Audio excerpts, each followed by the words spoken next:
Tiba-tiba Donald Trump mengeluarkan travel warning ke Indonesia. Ya, kemarin di hari Minggu sudah saya jelaskan bahwa ini adalah sebuah rencana memang. Ya, bukan sebuah rencana, sebuah tanda bahaya. Ya, bahwa memang Donald Trump itu sudah tahu apa yang terjadi di Indonesia. Tentu saja nggak asal ya, ada intelijen yang kuat, ada informasi-informasi yang A1, tetapi sudah sudah diramalkan oleh Nabi ke-26 di tahun 2023. Dan memang nubuatan Nabi 26 ini sekarang bukan hanya untuk Indonesia tetapi untuk seluruh dunia. Itu cara berpikir ya, cara berpikir. Tapi balik lagi ya, Jokowi itu memang bangsat, Saudara. Jokowi itu memang bangsat.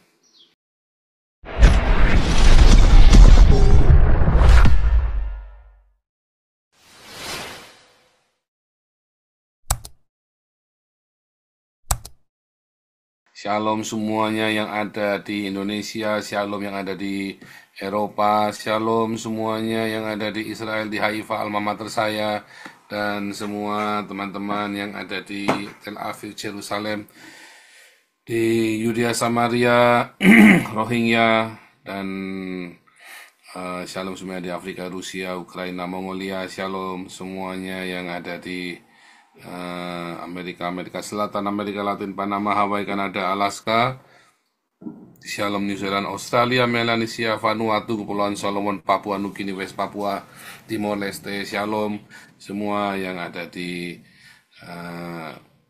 Hong Kong, Cina, Jepang, Taiwan, Korea, Indonesia, India, Malaysia, Brunei, Singapura, Filipina, Thailand, Vietnam, Kamboja, Laos, Myanmar, Bangladesh, Sri Lanka, dan semua yang ada di Afghanistan, Pakistan, Uzbekistan, Kazakhstan, Tajikistan, dan Istan-Istan yang lain. Shalom Iran, Irak, Dubai, Yaman, Oman, Qatar, Bahrain, Arab Saudi, Yordania, Syria, Turki, Mesir, dan Indonesia diaspora. Tema kita melanjutkan Koinonia hari Minggu ya, tentang Bill Gates dan Donald Trump ya. Ada satu keanehan ketika Bill Gates datang ke Indonesia mengucurkan dana 2,6 triliun atau sekitar 159 US dollar, 169 miliar US dollar. Lalu tiba-tiba saja dia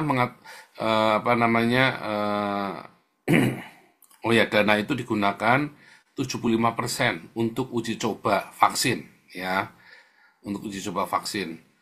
Ya, yang sisanya untuk yang lain-lain, 75% atau sekitar hampir 2 miliar, sekitar hampir 2 triliun. Ya, sementara tiba-tiba Donald Trump mengeluarkan travel warning ke Indonesia. Ya, kemarin di hari Minggu sudah saya jelaskan bahwa ini adalah sebuah rencana memang. Ya, bukan sebuah rencana, sebuah tanda bahaya ya, bahwa memang Donald Trump itu sudah tahu apa yang terjadi di Indonesia. Tentu saja nggak asal ya, ada intelijen yang kuat, ada informasi-informasi yang A1, tetapi sudah sudah diramalkan oleh Nabi ke-26 di tahun 2023. Dan memang nubuatan Nabi 26 ini sekarang bukan hanya untuk Indonesia tetapi untuk seluruh dunia. Kondisi seluruh dunia, kita mencermati kondisi yang ada di seluruh dunia, bukan cuma Indonesia saja ya. Nubuatannya akan terjadi, berlaku untuk seluruh dunia ya. Walaupun kita masih dalam bahasa Indonesia, kita coba mencoba dalam bahasa Inggris tapi nggak nyaman ya, nggak karena memang ininya kita, bangsanya kita ini terutama adalah di orang-orang Indonesia, supaya mengerti, mengikuti kondisi zaman ya. Nah,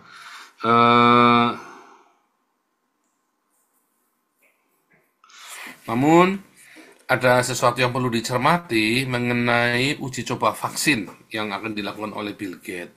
Hari Minggu kemarin saya sudah katakan bahwa bukan Bill Gates ya yang akan berencana jahat, enggak. Saya sangat yakin dari cara orang melihat, dari cara dia serahkan, bahkan dia tidak memberikan hartanya kepada anaknya. Buat apa buat dia? Ya, untuk apa dia mau mencelakakan Indonesia? Tetapi siapa yang akan mencelakakan Indonesia? Para penumpang gelap. Ya, para penumpang gelap. Siapa para penumpang gelap ini? Para penumpang gelap ini pelaksananya, eksekutornya adalah pemerintah Indonesia sendiri. Yang akan mencelakakan Indonesia itu adalah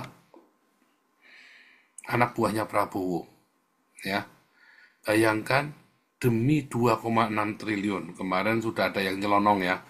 Ya, korupsi Pertamina aja sudah 197 triliun. Ini mah 2 triliun cuman tusuk gigi doang. Benar sudah cuma 2%, cuma 1%. Cuma 1% saja. Ya, 1,5% paling banyak. Dari tahun kemarin 2024-2025 ya, semua investor, semua pengusaha PMA, semua hengkang dari Indonesia. Ya, Cina masuk mobil BYD ya, BYD itu ya, eh, Build Your Dream. Wah, nama mereknya aneh ya, Build Your Dream. BYD kayak Muhammad tadi ya, metafora, Fata Morgana. Aduh, BYD, BYD itu tulisannya BYD, BYD. Baru lagi dibangun, diganggu sama si Hercules CS. Saran saya ya Hercules CS ditembak mati. Kalau di negara komunis sudah tembak mati. Ya Habib Rizik juga kalau di negara komunis juga tembak mati.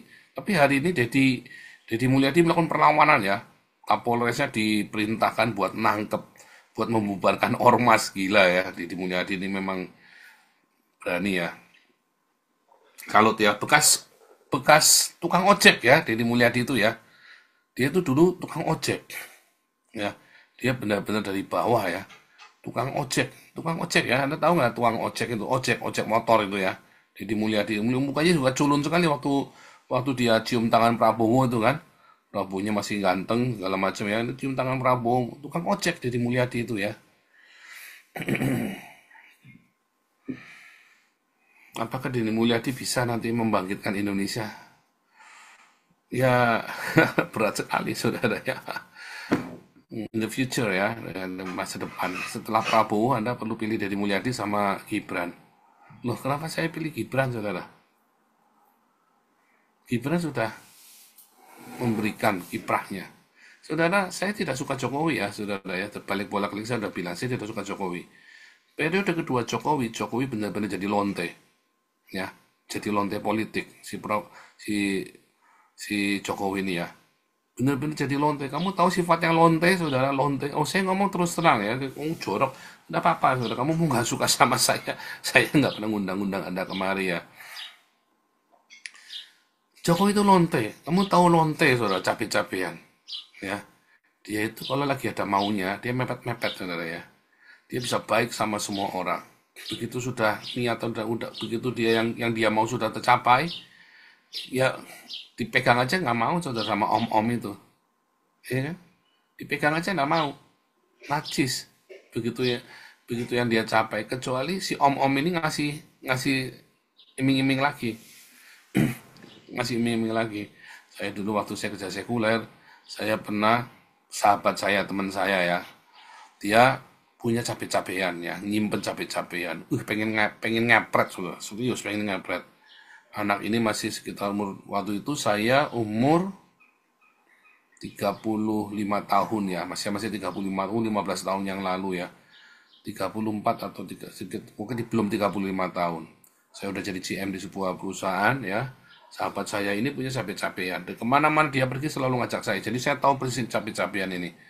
Waduh, kalau lagi pengen maunya beli iPhone, beli apa, waduh bisa baik sekali saudara ya. Begitu dia kelakon, ya, cabai-cabai kan ditaruh di kos-kosan, ya kan, disimpan di situ. Dia datang aja, dia menghindar terus saudara ya. Kebetulan, pavilion saya kan juga pendatang di situ, di Bali dulu saya. Nah, dia itu kos-kosannya dia tuh hanya beberapa dekat sekali ya dalam satu ini ya dalam satu kompleks itu. Nah saya tinggal di pavilion, dia tinggal di kos-kosan. Jadi saya tahu dia masukkan orang segala macam saudara. Dan saya masa bodoh, saya nggak urusan. Tiba-tiba si teman saya ini datang mergoki sendiri saudara ya. Yang dimarah-marah saya, kenapa kamu tidak ambil saya? Bang, gua pikirin, lah, kamu ini siapa? Saya kudu jaga capek-capean kamu, saya bilang. Ya, terus berantem di situ ya, gebuk-gebukan itu ya. Ya baik lagi gara-gara apa saudara? Gara-gara mau dibelikan mobil. Compong ini memang ya. Bikin mobil jadi baik lagi, mobil kecil lah, mobil kecil ya, mobil second hand. Zaman itu ya harga 80 juta ya, mobil baru tapi second, mobil kecil. Goblok ya, nanti. Itulah capek-capek. Nah, itulah lonte. Nah, Jokowi itu juga begitu tuh. Ya begitu ada maunya, dia mepet-mepet PDIP tuh. Begitu sudah nggak ada maunya, ditendang itu PDIP. Lalu dia jilat-jilat pantatnya Islam. Ya, bahkan yang tidak dinyana dari pengakuan Ahok sendiri ya. Dulu kan waktu zaman Ahok itu digubrak-gubrak itu ya, kita mengira Jokowi akan memberikan pembelaan kepada Ahok. Waktu itu kita belum ngesum ya, saya belum ngesum. Kita semua berpikir bahwa pasti Jokowi akan bela Ahok. Ternyata enggak, dia nggak keluar, dibiarin begitu aja. Bahkan ketok palu pun dibiarin aja ya. Ternyata menurut pengakuan Ahok memang itu rancangannya si Wapres sama Jokowi, ya kan? Itu memang rancangannya Jokowi sama Ahok supaya si Ahok itu jangan mengganggu Jokowi. Nah, ternyata di periode kedua itu memang kurang ajar sekali si Jokowi ini ya. Dan dia juga ngutukin Israel tiap hari. Ya sekarang ya walaupun saya percaya ijazahnya Jokowi asli dan dalam hal ini saya berkata bahwa Jokowi nggak salah, dia lawan, dia gigit, dia apa mau tendang, mau dikentutin, mau dikaprukin, itu haknya Jokowi, ya kan? Eh, itu haknya Jokowi, dia mau nunjukkan ijazah apa enggak ada pentingnya, saudara. Yang berhak meminta ijazahnya Jokowi itu bukan bukan si siapa itu, Roy Suryo itu bukan. Yang berhak nanya ya adalah MPR dulu. Kalau waktu dia itu berhak nanya si MPR, DPR, KPU. Lah salah sendiri dulu nggak diperiksa. Ya, kalau misalnya tiba-tiba nih hari ini ya, tiba-tiba Pak Teddy nanya ijazah saya, ya nggak mau, apa urusannya kamu nanya-nanya ijazah saya, ya kan? Nggak ada urusannya, mau Pak Bahari, siapa, semua sekalian semua nanya ijazah saya, nggak ada urusannya. Tidak akan saya tunjukkan kemarin ya, ada yang ngomong katanya dokter saya palsu. Ya, biarin saja, taruhan aja yuk 100 juta gitu aja kan sama saya kan. Taruhan aja 100 juta rupiah gitu saja kan. Padahal kan ngecek saya kan gampang, tinggal kamu ke PD Dikti cek nama saya dari sana kan. Kan goblok ini kadang-kadang orang yang mau meragukan ijazah saya ya. Ada ya, ada nyelonong ya. Mau siapa itu goblok bener itu. Kamu kan tinggal cek di PD Dikti ijazah saya. Ya kan? Pendidikan terakhir saya apa? Ya kan? Ya, bahkan yang saya kuliah di BINUS itu masih ada tuh tulisannya. Saya kuliah S2 di BINUS. Masih ada, saudara. Saya kuliah S2 manajemen 2 kali ya di BINUS sama di Satya Wacana. Masih ada, saudara. Masih ada tulisannya di PD Dikti. Ya. Nah, jadi tidak ada kepentingannya saya menunjukkan ijazah apa dulu ya saya penanya. Nah, nggak ada kepentingannya. Yang ada kepentingannya justru si KPU kemarin, siapa suruh nggak ngecek. Setelah kejadian begini baru ngecek kan goblok.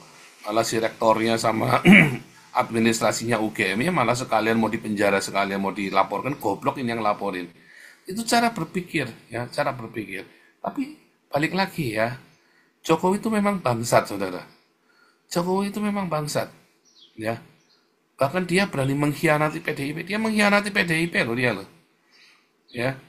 Berkat Megawati Jokowi bisa jadi presiden. Kalau Megawati tidak bilang enggak ya nggak bisa. Jadi Jokowi itu utang budi sama Megawati, saudara. Ya, walaupun Megawati ngomong dia Jokowi petugas partai, juru parkir, juru segala macam, ya Jokowi harus menerima, ya harus menerima. Tinggal bagaimana dia harus bijak, ya sampai seberapa jauh, ya kan? Ada kenyataannya kan memang dia petugas partai, ada kenyataannya, ya kan? Memang petugas partai kalau nggak ada, kalau bukan karena Mega dia nggak bisa naik, ya kan? Nah, tapi Meganya juga kelewatan. Jadi harusnya mereka ketemu ngobrol, ya kan? Bukannya saling sindir-sindiran. Meganya juga kemaruk juga itu si satu sih ya, si makin tua, makin bau tanah tapi makin busuk hatinya ya. Ya kan? Kalau lihat PDIP hancur sudah nih, PDIP mah tahun depan hancur. Ya, pemilu depan maksudnya, pemilu ke depan mah PDIP kelar udah selesai. Udah selesai. Nah, tinggal Jokowi. Ya, harusnya periode kemarin Jokowi itu jangan dengarkan Islam, hajar. Tapi kan nggak punya nyali dia. Malah dia ngutukin Israel terus. Akibatnya apa? Akibatnya sekarang Jokowi harus menanggung yang dia katakan. Apa yang dia ucapkan akan balik ke dia semua. Ya kan? Dia masuk si Retno. Wah, ada mumet ya. Makanya sama Prabowo nggak dipilih lagi kan. Nah sekarang ya si Sugiono ini, Sugiono udah gak ada kabarnya ya. Yang sekarang terjadi adalah Indonesia menuai apa yang dia tabur selama 10 tahun dan selama 79 tahun ya mengutuki Israel. Kemarin sudah dibahas di Koinonia ya. Nah, nanti dengarkan aja ya nubuatan saya untuk 2025. Belum pernah meleset ya nubuatan kita dalam di channel ini, nubuatan saya belum pernah meleset, saudara. Ya, ajaib ya, belum pernah meleset. Bahkan hukuman KC segala macam bisa tepat kan? Matinya siapa pendeta Tiberia semua sudah saya nubuatkan semua, termasuk Saifuddin mau kabur pun sudah saya nubuatkan kan? Sudah saya nubuatkan semua, tepat semua, nggak ada yang meleset ya. Sebelum terjadi saya sudah tahu Saifuddin akan kabur. Ya mungkin Saifuddin terinspirasi ya pokoknya kan yang penting kan terjadi kan. Adapun Saifuddin terinspirasi saya ya pokoknya kan terjadi nyatanya. Nah, tetapi yang sekarang terjadi adalah Indonesia harus menanggung ya dan semua investor pergi. Kalau kita nggak usah cerita klinik, kalau hari Minggu kemarin kita cerita klinik ya, tapi hari ini kita jangan cerita klinik, jangan cerita bawa-bawa Tuhan segala macam, nggak ada saudara. Hari ini kita cerita analisa yang wajar. Tentu saja karena kamu benci Israel. Dan seluruh dunia perekonomian dikuasai oleh orang Yahudi. Kalau bukan karena si Soros, ya karena si Rothschild, ya atau Rothschild gitu ya bahasa orangnya. Tapi namanya Rothschild, artinya tameng merah, perisai merah. Itu bahasa Jerman karena Rothschild itu orang Stuttgart aslinya ya, orang dari Stuttgart ya. Si Rothschild itu orang Yahudi di Stuttgart. George Soros juga orang Yahudi ya. Rothschild lebih kaya dari George Soros, tetapi kiprahnya di dalam politik praktis dan di dalam filantropi politik praktis, George Soros lebih ini ya, lebih brutal ya, lebih brutal. Nah, beberapa analis Indonesia mengatakan George Soros lagi nanti akan bertindak. Tentu saya enggak, bukan George Soros, saudara. Ya, bukan masalah George Soros atau Rothschild. Banyak orang-orang Yahudi itu gila-gila, saudara ya, permainan. Anda tahu kenal nama George Soros juga kan juga baru zaman krisis ekonomi, ya kan? Setelah krisis Anda baru tahu nama George Soros, ya kan sebelumnya kan Anda nggak tahu. Banyak orang Yahudi kaya, ya, banyak orang Yahudi yang yang yang luar biasa, ya, yang namanya tidak pernah kita dengar, ya kan? Nah, siapapun nanti akan muncul. Ya, apakah itu merupakan pembalasan dari Israel? Sebetulnya bukan pembalasan secara langsung. Tetapi saya sudah tahu tanpa dia harus membuat kebencian. Ya, Indonesia sedang membongkar kapalnya sendiri, sedang bunuh diri. Indonesia sedang bunuh diri, saudara. Apa yang dilakukan, apa yang sekarang terjadi di Indonesia ini, ya adalah akibat ulahnya sendiri. Dengan membiarkan orang-orang Islam ini kencing berak sembarangan di tengah jalan. Ya kan? Kencing berak dengan sembarangan, teriak-teriak, ya Allah Akbar, Allah Akbar. Itu sudah membuat semua investor ketakutan. Ya. Makanya untuk membuktikan bahwa Indonesia sudah waras, ya harus bikin langkah yang ekstrim, langsung masukkan kedutaan Israel di Indonesia. Siapa sih yang benci sama orang Yahudi? Negara kere, saudara. Yang benci Yahudi itu hanya negara kere. Yang cinta Yahudi negara-negara kaya. Ya. Jadi kalau kamu masukkan Yahudi ke Indonesia, maka negara-negara kaya akan percaya sama kamu atas dasar rekomendasi dari Yahudi ini. Kalau kamu memasukkan negara orang Hamas, ya orang-orang macam Anda dukung orang Palestina, didukung Iran, didukung, maka orang-orang waras akan hengkang dari Indonesia. Nggak usah cerita penegakan hukum, saudara. India, contohnya. Mengapa India bisa mengalami kemajuan yang luar biasa hari ini? Anda kalau pergi ke seluruh dunia, nemu orang India, walaupun dia rampok, kamu nggak akan tahu kalau dia rampok ya. Kemarin saya bercandain satu orang India, teman anak saya itu ya. Saya bercandain, kamu itu kalau pergi ke bank, ya, terus kamu ngerampok bank, kamu pasti disuruh masuk. Kenapa? Kok bisa? Iya, kan dikira tukang IT dia, kamu dikira orang IT, kamu di komputernya dia. Kamu masuk, coba aja besok ini, antar kalau perlu kita ngerampok besok, ngerampok bank.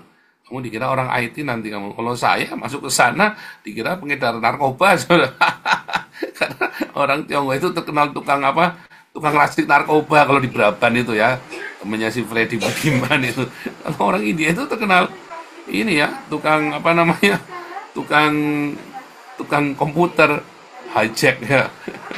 Kalau orang Cina itu di Eropa itu dua.